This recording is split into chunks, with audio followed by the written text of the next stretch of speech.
नमस्ते, मैं अभिनय आकाश और देख रहे हैं प्रभा साक्षी का special show most eleven information यानी एमआरआई।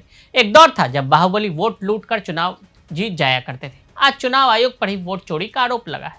राहुल गांधी के पुराने आरोपों और इस बार के आरोपों में अंतर ये रहा कि इस बार उनके निशाने पर तंत्र है, यंत्र नहीं। ऐसे में क्या लोकसभा के चुनाव में वोट चोरी की गई है? हरियाणा और महाराष्ट्र में चुनाव में चोरी हुई है? क्या बिहार में चोरी की तैयारी की जा रही है? राहुल गांधी और सारा विपक्ष वोट चोरी के मुद्दे पर सड़क पर उतरा। अखिलेश यादव ने तो खुद बैरिकेड फांद कर समाजवादी पार्टी के सांसदों में जोश भरा। तृणमूल कांग्रेस के सांसद भी उमस भरी गर्मी के बाद आक्रामक नजर आए। प्रियंका गांधी वाड्रा सड़क पर बैठकर नारे लगाने लग गई। राहुल ने क्या बताया?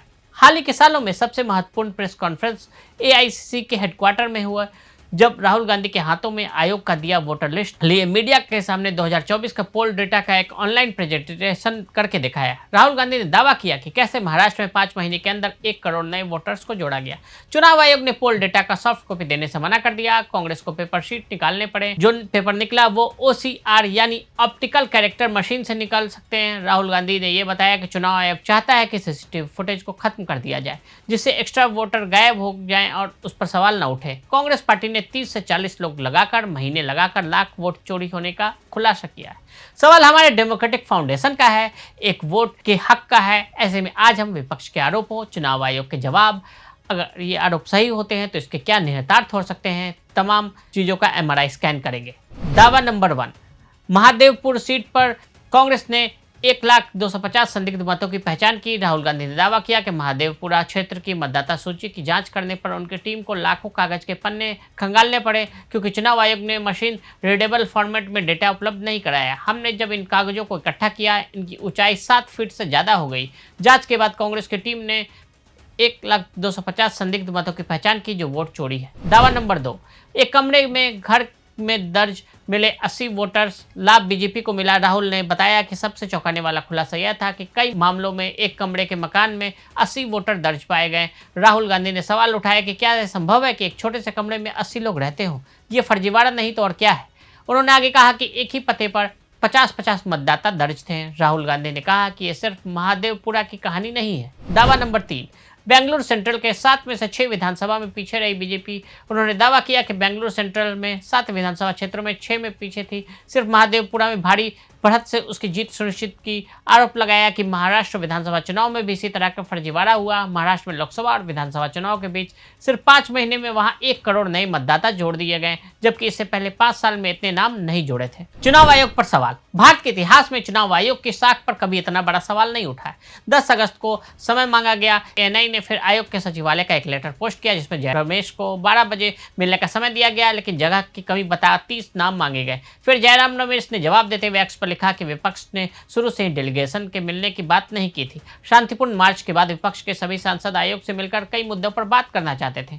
कांग्रेस और विपक्ष की दूसरी पार्टियां लंबे वक्त से चुनाव आयोग पर हमलावर हैं। ईवीएम को लेकर काफी बहस हो चुकी है और इस पर हंगामा भी हुआ है, लेकिन देश के सामने अभी जो सीन चल रहा है वो अभूतपूर्व है। राहुल गांधी के आरोप सीधे सीधे चुनाव आयोग की निष्पक्षता, ईमानदारी और लोकतंत्र के प्रति प्रतिबद्धता पर सवाल है। विपक्ष को एकजुट होने का मौका मिल गया।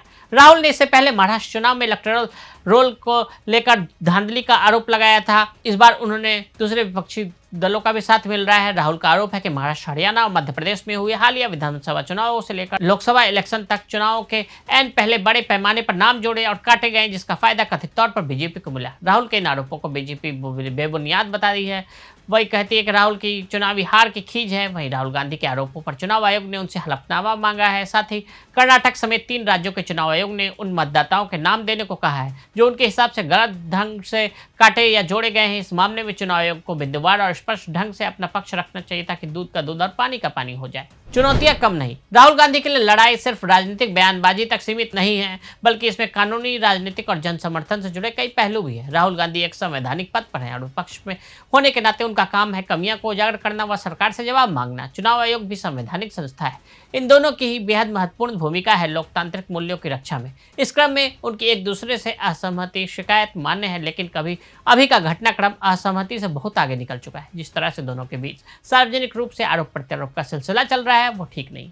इस पर जल्द विराम लगना चाहिए। सबसे पहले चुनाव आयोग से मिले नोटिस का ठोस दस्तावेज आधारित और निर्विवाद जवाब तैयार करना अहम होगा, क्योंकि जरा सी चूक इस पूरे अभियान राजनीतिक बयानबाजी तक सीमित कर सकती है।